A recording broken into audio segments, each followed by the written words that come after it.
اللہ تعالیٰ نے قرآن پاک کی بہت ساری صورتوں میں وقوع قیامت کا ذکر فرمایا ہے۔ جس آدمی کا قیامت پر ایمان نہ ہو وہ آدمی مسلمان نہیں ہوتا۔ قیامت آئے گی، قیامت قائم ہوگی، حشر کا میدان لگے گا، گناہگار کو سزا، نیکوکار کو جزا ملے گی۔ یہ وہ تصور ہے جو انسان کی تربیت کرتا ہے، یہ وہ تصور ہے جو اسے زندگی میں چلنے کا طریقہ بتلاتا ہے، حلال حرام کے بیچ فرق کرنے کی اسے نصیحت کرتا ہے۔ اگر قیامت کا تصور زندگی سے نکل جائے تو پھر لوگ بالکل شترے بے مہار اور بے لگام ہو کے دنیا میں گھومیں گے۔ اس لیے قرآن مجید نے بڑی شرح و بسط کے ساتھ، بڑی وضاحت کے ساتھ، بڑی تفصیل کے ساتھ قیامت اور وقوع قیامت کا ذکر فرمایا۔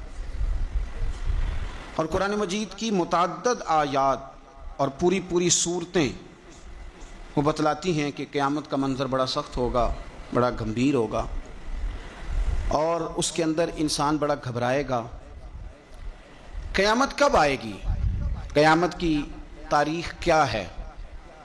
اللہ اور اس کے رسول صلی اللہ تعالیٰ علیہ وسلم نے ہمیں دن بھی بتلایا ہے، تاریخ بھی بتلائی ہے، پر وہ آئے گی کب، اس وقت کا تعین نہیں فرمایا، سن نہیں بتائی بس۔ اب بہت سارے بیوقوف دنیا میں پائے جاتے ہیں، اور ہمیں زیادہ تکلیف ہوتی بھی اسی بات کی ہے کہ لوگ امت کے اتحاد کے اندر بہت بڑا رخنہ ڈالتے ہیں ہر اس موقع پر کہ جس موقع پر اتحاد کی بات کی جا سکتی ہے، لوگ انتشار کی بات کرتے ہیں۔ یہاں بھی اس موقع پر بھی لوگوں نے یہ لکھا ہے کہ اگر حضور کو پتہ ہوتا کہ قیامت کب آئے گی تو حضور بتا نہ دیتے۔ اندازہ کریں۔ پھر لوگ کہتے ہیں کہ آپ اس آدمی سے بغل گیر ہوں، اس بندے سے آپ پیار بڑھائیں۔ میرے تو جو ابا جی کو ان پڑھ کہے میں تو اس سے پیار نہیں کرتا تو جو مدینے والے رسول کے علم پر اعتراض کرے۔ ہاں یہ یاد رکھیں، ہزاروں قومیں وجود میں آئیں دہر میں خشک و تر کے رشتے سے، پر ہم نے بنیاد دوستی رکھی یاد خیر البشر کے رشتے سے۔ ہم اس کے غلام ہیں جو حضور کا غلام ہے، لیکن اسے ہر مقام پر نبی پاک میں نقص نظر آئے تو پھر دشمن احمد پہ شدت کیجئے، ملحدوں سے کیا مروت کیجئے، اور شرک ٹھہرے جس میں تعظیم حبیب اس برے مذہب پہ لعنت کی تھی۔ یہاں بھی لوگ دیکھیں کہ بات کیا چل رہی ہے قیامت کی، اور آپ کیا تفسیر بیان کر رہے ہیں کہ حضور کو پتہ ہی نہیں تھا۔ یہ انداز آپ نے اختیار کیا ہے۔ قیامت کی علامتیں نبی پاک نے ہمیں بتا دیں، فرمایا کہ جب یہ معاملہ ہو جائے تو سمجھ لو پھر قیامت آنے لگی، سمجھ لو پھر قیامت۔ دیکھیں نا، لوگ کہتے ہیں جی جب آپ کا جسم ٹوٹنے لگے، جب آپ کی طبیعت میں کمزوری آنے لگے، جب آپ محسوس کریں کہ میں ان بیلنس ہو رہا ہوں تو چیک اپ کرا لیں، شوگر تو نہیں ہو گئی۔ یہ اس کی علامتیں۔ جب آپ کے جسم میں تپش بڑھ گئی، آپ کے معدے کا نظام ڈسٹرب ہو گیا، آپ کے ہاتھ پیر جلنے لگے، تو اب آپ نا ٹیسٹ کرائیں کہ آپ کو ہیپاٹائٹس تو نہیں ہو گیا۔ تو کسی بھی چیز کے آنے سے پہلے اس کی کچھ علامتیں ہوتی ہیں۔ تو ہمارے رسول پاک علیہ السلام نے ہمیں کچھ نشانیاں بتا دی قیامت کی، فرمایا ان نشانیوں پر غور کرو، جب یہ چیزیں آئیں پھر تمہیں نے انتظار کرنا ہے، پھر قیامت آئے گی، پھر تارے جھڑیں گے، چاند ٹوٹے گا، زلزلہ آئے گا۔ قرآن مجید نے کہا سورہ ابراہیم کے اندر کہ یوم تبدل الارض غیر الارض، فرمایا جس دن یہ زمین کسی اور زمین سے بدل دی جائے گی۔ یہ جو تمہارے پاس زمین ہے یہ زمین نہیں رہے گی، والسماوات، اور آسمان بھی بدل دیے جائیں گے۔ اس کو آسان نہ سمجھیں۔ آپ زمین پہ پیر رکھیں اور آپ کو شاید شیشہ ہی لگا ہو، اگر آپ کو اندازہ ہو نا کہ یہ پانی ہے تو آپ کا پیر جمتا نہیں، آپ گھبرا جاتے ہیں کہ یہ وہ والی زمین نہیں جس پر میں چلنے کا عادی ہوں۔ یہ کوئی آسان بات نہیں۔ آپ اپنا ملک چھوڑ کے کسی اور ملک جائیں تو آپ بڑے پریشان ہوتے ہیں، کہتے ہیں میں پردیسی ہوں، اور انشاءاللہ پردیسی کوئی بھی نہ تھی وے ککھ جنا تو پارے تاڑی مار اڑانا باہو اسی تے اگے ہی اڈن ہارے۔ بڑا مشکل مرحلہ ہے پردیس، حالانکہ زمین وہی ہے، لیکن آپ کی مٹی بدل گئی تو آپ پریشان ہو گئے۔ تو رب فرماتے ہیں اس دن کا بھی خیال کر جس دن میں زمین ہی بدل دوں گا۔ تو زمین پہ پیر رکھے گا پر یہ وہ والی زمین نہیں ہوگی، والسماوات، اور آسمان بھی بدل دوں گا۔ وبرزوا للہ الواحد القہار، اور فرمایا سب لوگ اس دن اس اللہ کے سامنے کھڑے کیے جائیں گے جو وحدہ لا شریک بھی ہے اور سب پر غلبہ رکھنے والا بھی۔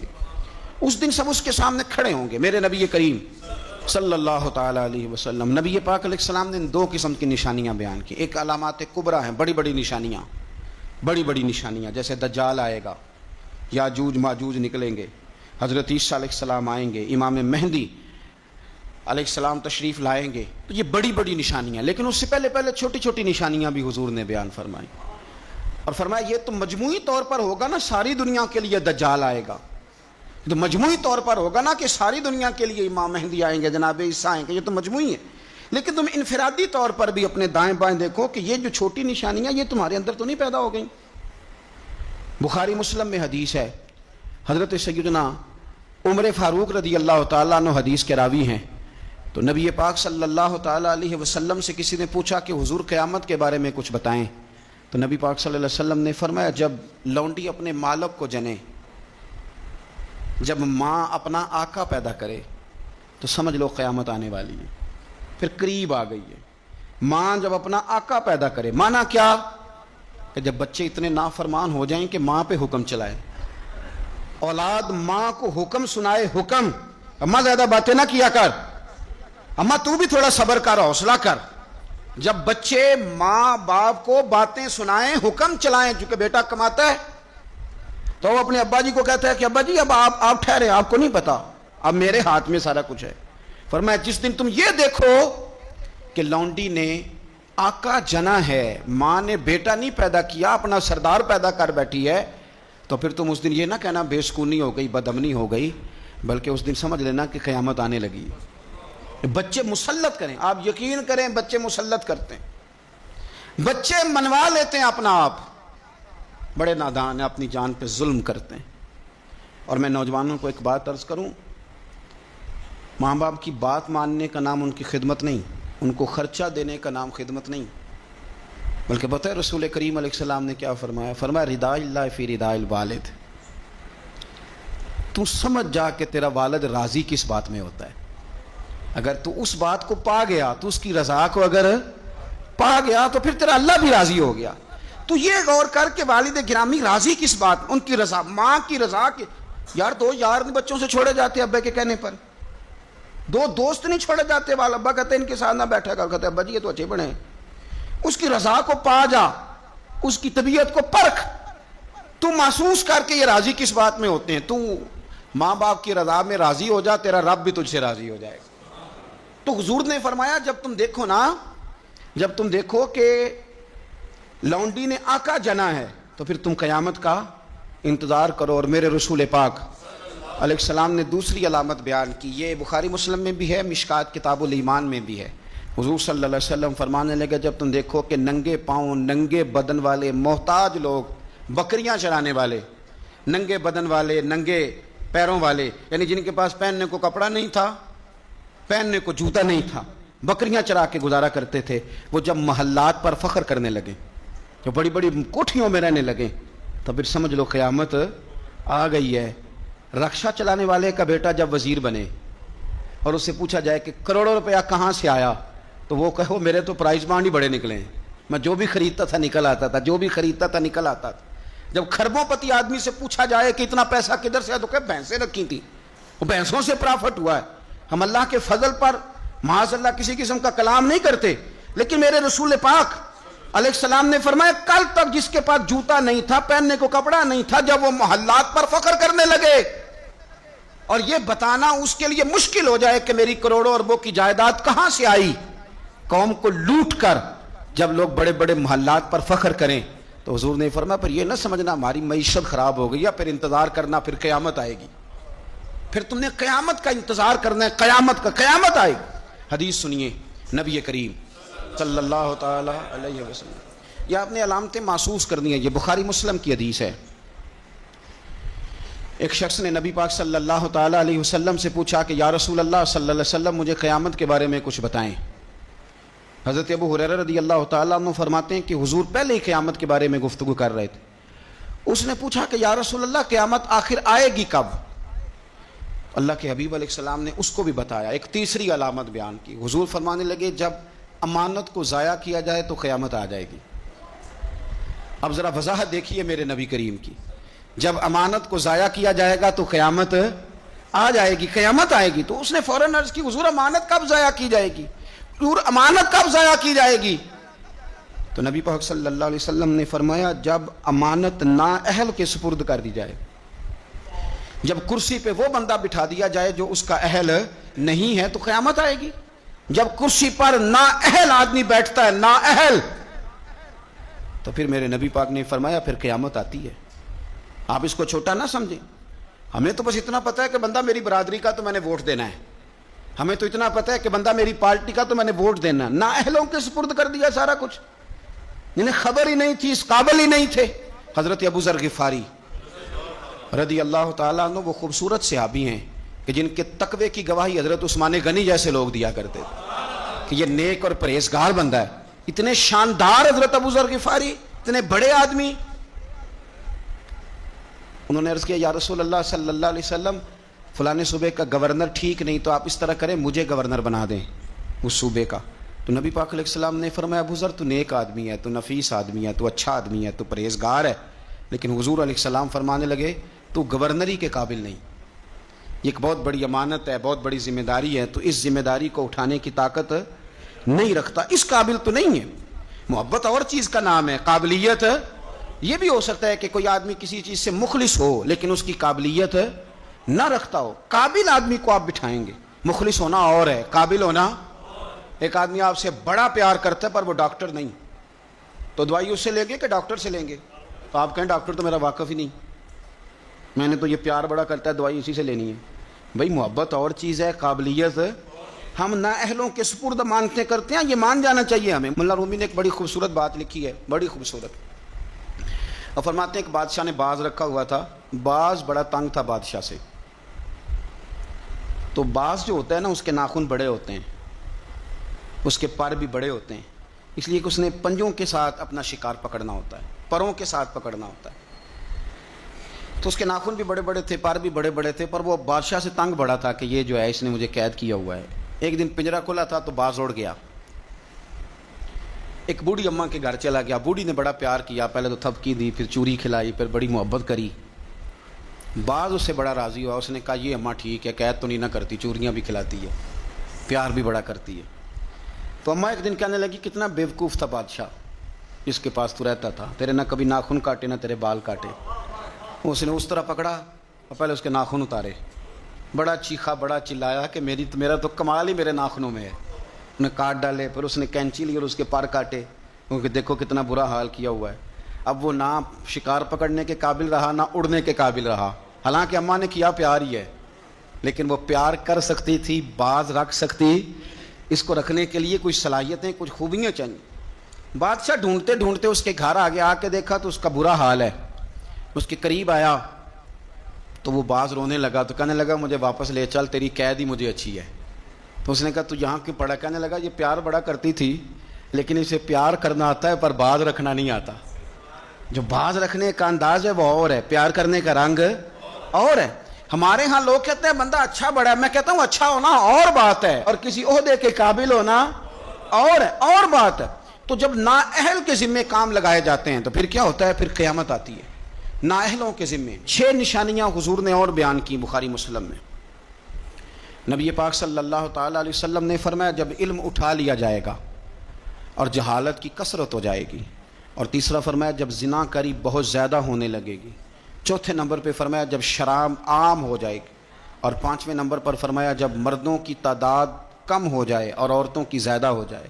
اور 6 نمبر پہ فرمایا جب تم دیکھو کہ 50 عورتوں کی سرپرستی کرنے والا ایک مرد ہے، ان کی نگہبانی کرنے والا ایک ہے، ایک مرد ہے 50 عورتیں. جب یہ 6 علامتیں آئیں تو سمجھ لو قیامت آنے والی. علم اٹھا لیا جائے گا. علم کیسے اٹھتا ہے؟ علماء جب چلے جاتے ہیں اور پیچھے نئے علماء تیار نہیں ہوتے تو پھر علم اٹھ جاتا ہے. بہت سارے ضلعوں کے ضلع ایسے ہیں جہاں عالم نہیں ملتا، سکھا آدمی نہیں ملتا. ضلعوں کے ضلع. ہمیں شوق ہی نہیں کہ ہمارا بچہ عالم بنے، ہمارا مزاج ہی نہیں. اور علم کی بات ہم سنتے بھی نہیں، نہ ان لوگوں کے قریب بیٹھنا، ان سے کچھ لینا. ہمارا مزاج ہوتا ہے جو علم کے معاملے میں رسوخ رکھتے ہیں، ہمارا مزاج نہیں. علم اٹھتا جا رہا ہے. آپ یقین کریں کہ فتویٰ لینے کے لیے سکھا آدمی نہیں ملتا اور ہم اپنے بچوں کو اس فیلڈ میں لانے کو تیار نہیں. میرے حضور نے فرمایا جب زنا بڑھنے لگے کیسے کہوں کہ عالمی اعداد و شمار کہتے ہیں پاکستان میں زنا تیزی سے سستا ہوتا جا رہا ہے، زنا کرنا آسان ہو رہا ہے، شرابیں فخر کے طور پر پی جاتی ہیں۔ وہ کہتے ہیں جی یہ چودھریوں کی شادی ہے، وڈیروں کی شادی ہے، اس پہ شراب نہ آئے تو شادی کیسے آگے بڑھے گی؟ یاد رکھیں، ہمارے صوفیاء کہتے ہیں، بزرگ کہتے ہیں کہ شراب پیشاب سے بھی زیادہ پلید چیز کا نام، اس سے بھی زیادہ پلید ہے یہ۔ تو اپنے تصورات کو سمجھیں، جب عام ہو جائے یہ کام، عام، جب جہازوں کے اندر، انٹرنیشنل فلائٹس کے اندر شراب عام ملے، جب آپ کے ملک کے اندر 14 کمپنیاں رجسٹرڈ ہوں جن کو اجازت ملی گئی ہو کہ آپ شراب بنا سکتے ہیں، بیچ سکتے ہیں، تو پھر حضور نے فرمایا قیامت کا انتظار کرنا۔ میرے رسول پاک علیہ السلام نے فرمایا، ابو داؤد شریف کی حدیث ہے، حضرت سلمہ بنت حران ایک صحابی ہیں، وہ فرماتی ہیں کہ نبی پاک صلی اللہ تعالیٰ علیہ وسلم نے فرمایا کہ قیامت کے قریب نہ لوگوں کو مسجد کے لیے امام نہیں ملے گا، لوگ ایک دوسرے کو دھکا دیں گے کہ نماز پڑھاؤ نماز پڑھاؤ۔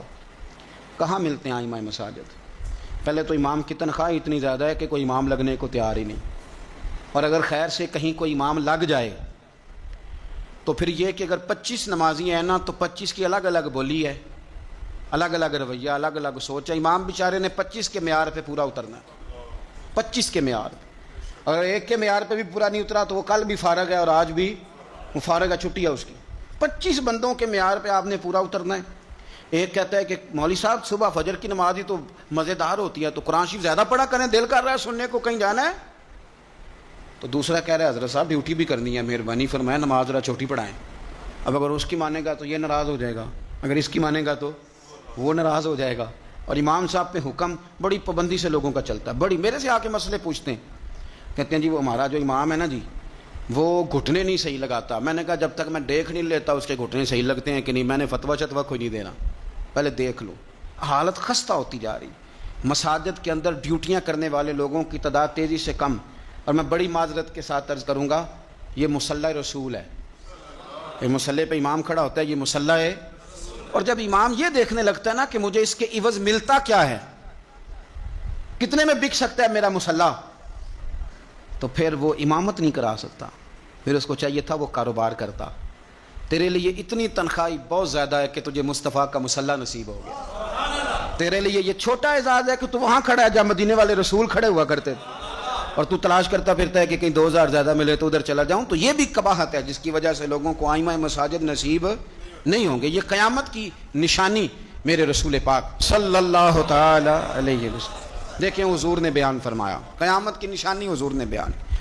نبی پاک صلی اللہ تعالی علیہ وآلہ وسلم نے ارشاد فرمایا، حضرت ابو موسیٰ اشعری رضی اللہ تعالیٰ عنہ راوی ہیں، حدیث مشکات میں بھی ہے، ابو داؤد شریف میں بھی ہے۔ نبی پاک علیہ الصلوۃ فرمانے لگے قیامت کے قریب اس طرح اندھیری رات میں کوئی چیز گرتی ہے، ٹکڑے برستے ہیں تو پتہ نہیں نہ چلتا اندھیرے کی وجہ سے، اس طرح فرمایا تمہاری چھتوں پہ فتنے برسیں گے، فتنے۔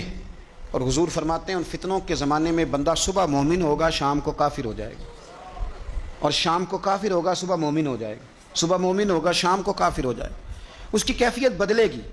اور حضور علیہ الصلوۃ فرمانے لگے اس زمانے میں جو آدمی چل رہا ہوگا نا اس سے وہ بندہ بہتر ہوگا جو بیٹھا ہوا ہے، اور حضور فرمانے لگے اس زمانے میں جو آدمی دوڑ رہا ہوگا اس سے وہ بہتر ہوگا جو آہستہ آہستہ چل رہا ہے۔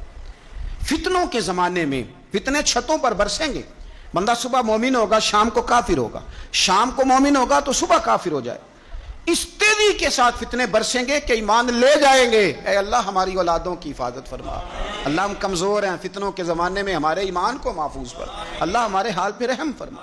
جو زیادہ جگہوں پہ جاتا ہے نا، دوڑ کے ادھر چلا گیا، دوڑ کے ادھر چلا گیا، اس کا ایمان زیادہ خطرے میں ہے۔ اور جو بیٹھا ہے ایک جگہ جم کے بیٹھا ہے، سکون سے بیٹھا ہے، آج بیماری نہیں لگ گئی، لوگ کہتے ہیں میں نے اس کی بھی تقریر سنی، پھر میں نے اس کی بھی سنی، پھر میں ادھر بھی گیا، الجھ گئے، ختم ہو گئی بات۔ جب تک وہ ایک جگہ جمے ہوئے تھے ان کا ایمان محفوظ تھا۔ یہ میں نہیں کہہ رہا، یہ مدینے والے رسول نے فرمایا ہے، یہ نبی کریم نے فرمایا ہے۔ اور جب تو ادھر بھی گیا، تو ادھر بھی گیا، تو نے اس کی بھی سنی، میں ناقدین کی بھی سنوں گا، میں اس کی بھی سنوں گا، تنقید کرنے والے کی بھی، ہم نہیں کسی کی بھی سنتے۔ ہمیں ڈاکٹر اقبال، علامہ اقبال نے مشورہ دیا تھا، یہ دور ہی نکتہ چی ہے، کہیں چھپ کے بیٹھ جا، اور جس دل میں تو مکی ہے وہیں چھپ کے بیٹھ جا۔ میں کہا چپ کر، دائیں بائیں جانے کی ضرورت نہیں۔ اور مرشد دے دروازے اتے محکم لائیے چوکاں، محکم کا معنی پکیاں، میاں صاحب کہتے ہیں مرشد دے دروازے اتے محکم لائیے چوکاں، ایویں نویں نویں نہ یار بنائیے وانگ کمینے لوکاں۔ یہ تو کبھی ادھر نکل جاتا ہے کبھی ادھر نکل جاتا ہے، تیرا ٹھکانہ ہی کوئی نہیں۔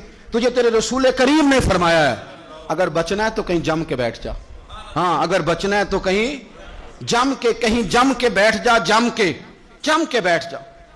پھر دیکھ تیرے لیے میاں صاحب کہا کرتے تھے، میاں صاحب فرمایا کرتے تھے در مرشد دا چھوڑی نہ ہی۔ یہ میں کسی پیر کے لیے یا اپنے لیے نہیں پڑھ رہا، یہ آپ سمجھ لیں مرشد کامل کے لیے پڑھ رہا ہوں۔ وہ کہتے تھے در مرشد دا چھوڑی نہ ہی، نہیں تے ہو جاویں گا روگی، تے جیڑی بکری اجڑوں وچھڑی یو بگیاڑاں جوگی۔ جیڑی بڑے بڑے بگیاڑ بیٹھے، بڑے بڑی لمبی چوڑی حدیثیں سنا کے باتیں، بڑے بڑے بگیاڑ، تو کسی کے قابو آ جائے گا، تیرے اندر طاقت نہیں بچنے کی، تو بس کر، یہ دور نکتہ چی ہے، تو کہیں چھپ کے بیٹھ جا۔ اور جس دل میں تو مکی ہے وہیں چھپ۔ 23 سال ہو گئے تھے بابا فرید الدین گنج شکر کو خواجہ قطب الدین کے پاس رہتے ہوئے۔ تو ایک شخص یار اس رنگ کو، یہ ایک مزہ ہے، یہ جو ساری دنیا دیکھنے کا چسکا ہے نا، اور ساری یہ خراب کر دے گا۔ 23 سال ہو گئے تو خواجہ قطب الدین صاحب کی خدمت میں کسی نے کو بندہ آیا دلی میں، تو اس نے آ کے بابا فرید سے پوچھا فلانے محلے جانا ہے، تو آپ فرمانے لگے مجھے نہیں پتا۔ تو وہ کہنے لگا آپ بھی نئے آئے ہیں؟ فرمایا نہیں 23 سال ہو گئے۔ تو اس نے کہا پھر آپ کو پتہ ہی نہیں؟ تو فرمانے لگے 2 گلیوں کا پتہ ہے، ایک جو مرشد کے گھر جاتی ہے، دوسری جو واپس آتی ہے۔ مرشد دے دروازے اتے محکم لائیے چوکاں، ایویں نویں نویں نہ یار بنائیے وانگ کمی۔ تو اگر فتنوں سے بچنا ہے تو آپ جم کے شریعت پر، دین پر اچھے طریقے، فتنوں سے بچیں، نئی نئی کہانیاں سننے سے بچیں۔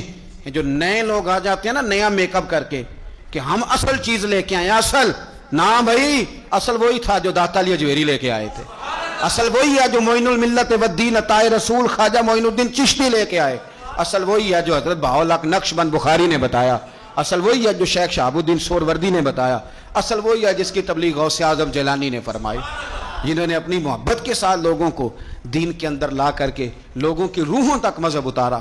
تو فتنوں کے زمانہ، یہ قرب قیامت کا زمانہ ہوگا، بھانت بھانت کی بولیاں، نئی نئی کہانیاں، ہمیں کیا لگے ان کہانیوں سے، ہم نے تو یہ بات سمجھ لی ہے، یہ بات ہمارے دل میں بیٹھ گئی ہے کہ بعد از خدا بزرگ توئی کس کا مختصر، اس پر جمے رہیں، اس پر قائم رہیں، اسی پر اللہ کی بارگاہ سے خاتمہ بالخیر مانگیں۔